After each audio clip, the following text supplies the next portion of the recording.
Vanuatu has been hit yet again with another major cyclone, Cyclone Lola, and this is falling on the heels of Cyclone Kevin and Judy. Before that, Fiji had Cyclone Harold. We felt a bit of Cyclone Harold as well. And before that was one of the worst cyclones Vanuatu has ever had, Cyclone Pam. During all of these cyclones, this little island state has endured, has persevered. People have come together, and we've received a lot of international support and a lot of love and friendship from international parties. Australia, New Zealand, China, Japan. Japan's been awesome as well. Even Tonga, small island state Tonga, they came by within their, I think their Navy ship to help out. And regardless of everything happening geopolitics-wise, whenever there's a natural disaster, whenever there's a cry for humanity to come together, the world leaders, they do not disappoint. And of course, there are always hidden agendas with every gift that's given. There's always some sort of political string tied to whatever aid that's been given. Regardless of that, sometimes it's good to just see the good, focus on the bad later. Right now, Cyclone Lola, she came, she left, and she left behind a lot of devastation, a lot of damage to the vegetation, and truth is, Cyclone Kevin and Judy, Vanuatu is still recovering from those two tropical cyclones.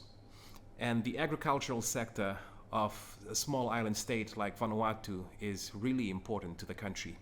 It's really important to the people, and it's really important for our export market as well, especially when it comes to kava, cocoa, and copra. Now, we're not going to get into export. We're going to stick on the cyclone and what actually happened after the cyclone. Now, something positive came out of this.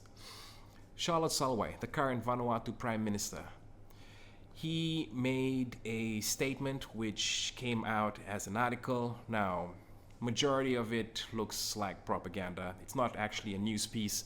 It promotes Charlot Salwai, his history with the government, and how he's persevered, and how he's the leader now. He's the guy in the driver's seat, and he's calling for his political colleagues to come together. And one thing about that story, which is called, if you look up on the Vanuatu Daily Post website, let me see, what is it called? Salwai prioritizes revenue and instability. Now, one thing he's doing right here is that he's pointing out the real issue. Cyclones will always be around. He highlights that Vanuatu is not a stranger to cyclones. In fact, the only thing we've actually had more than cyclones is motions of no confidence. We've had a lot of those as well. I think that actually rivals the amount of cyclones that we've had. But one really important thing he points out is that the Vanuatu members of parliament need to come together and need to start working together and form a bipartisan government to work towards a prosperous future, because the people needs something to look forward to.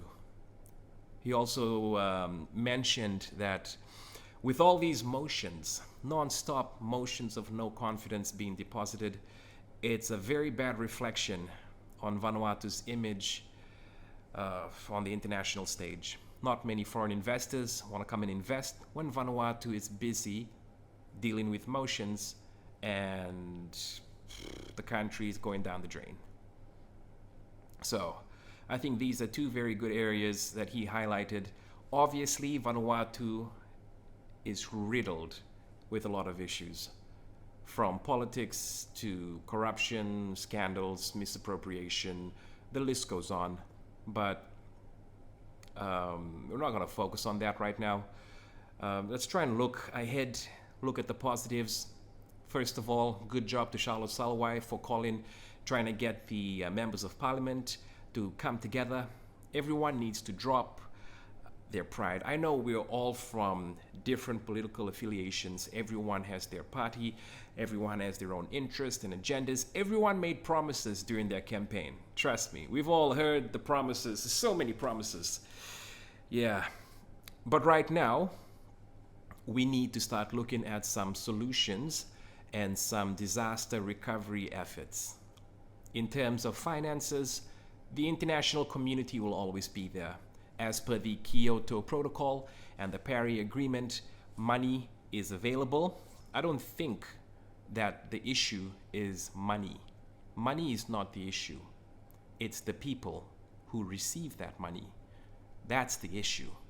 And Salwai is actually doing a very good job in highlighting that people need to come together. Money will come. It's how you use it.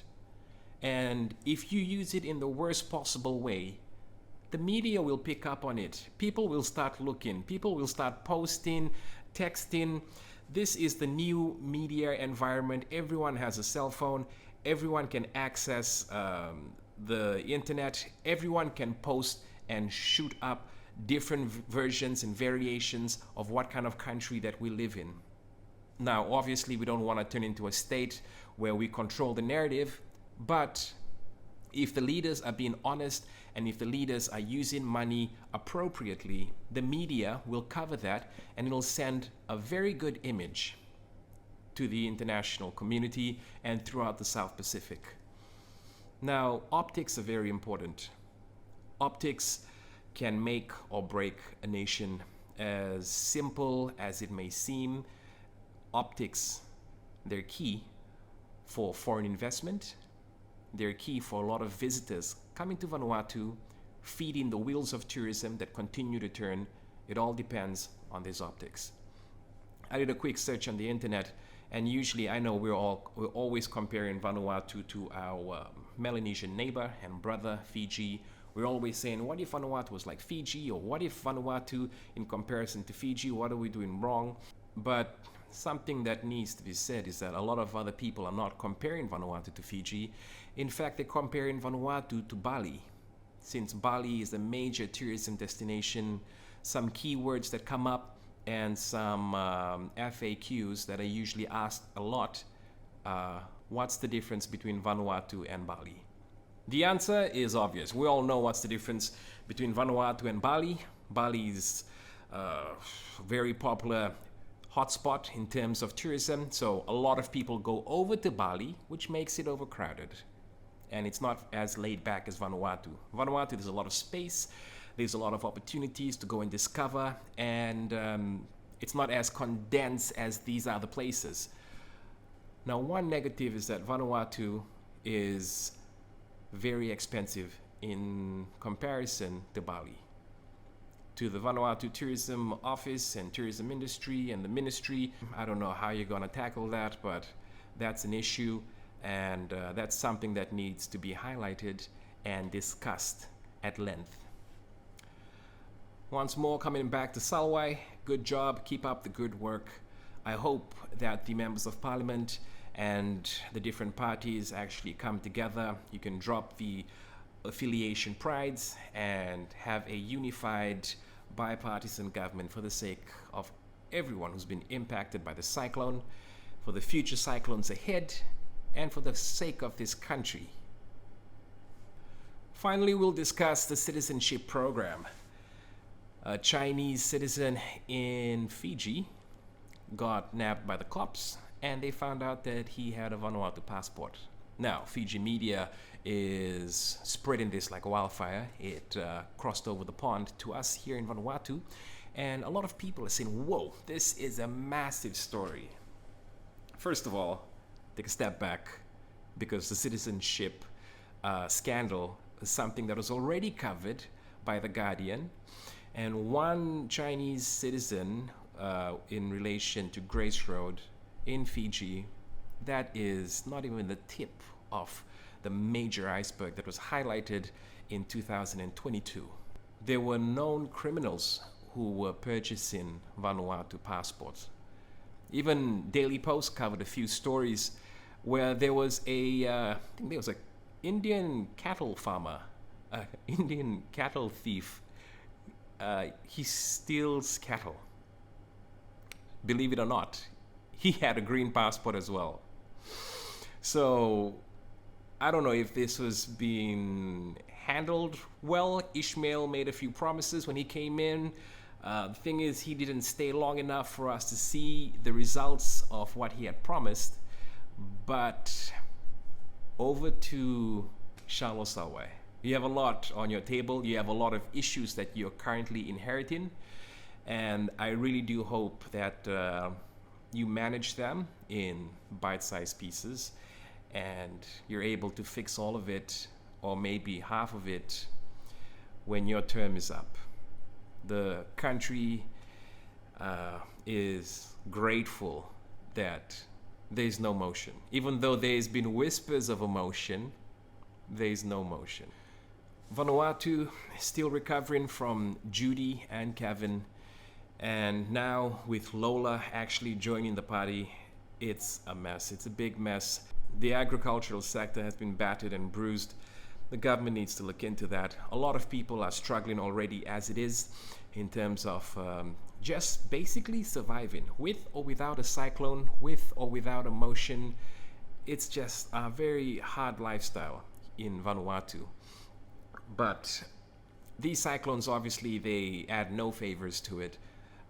The motions, everyone wants to be in the driver's seat. No one knows where they're driving to. But Salwai, he's actually brought up something that is resembling peace and unity. And I think that everyone should jump on board. Jump in the vehicle and let's start driving forward. Okay, it's best that way. We can deal with the issues later. We got a cyclone that just left. If there's another motion and if everyone starts trying to push and vie for the Prime Minister's position and to be in government and to make the switch and cross the floor and la-di-da, back and forth, oh my gosh. If everyone starts to do that again, who knows? You might get hit by another cyclone. Meanwhile, there's a Category 5 cyclone inside Parliament, non-stop for the past year. On the outside world, us looking in, it's tiring, it's exhausting. All we want to see is some changes. When is the chicken price gonna drop and rice? I haven't seen that. But once again, Salwai's in the driver's seat, and I hope that we actually end up in a very positive destination. There's a lot of good ideas that was posited in the article. I do hope it comes into fruition for the betterment of the country. And to all the international partners, the private sponsors, stakeholders and shareholders who are donating privately for the Cyclone Lola relief response, thank you very much, and it's much appreciated.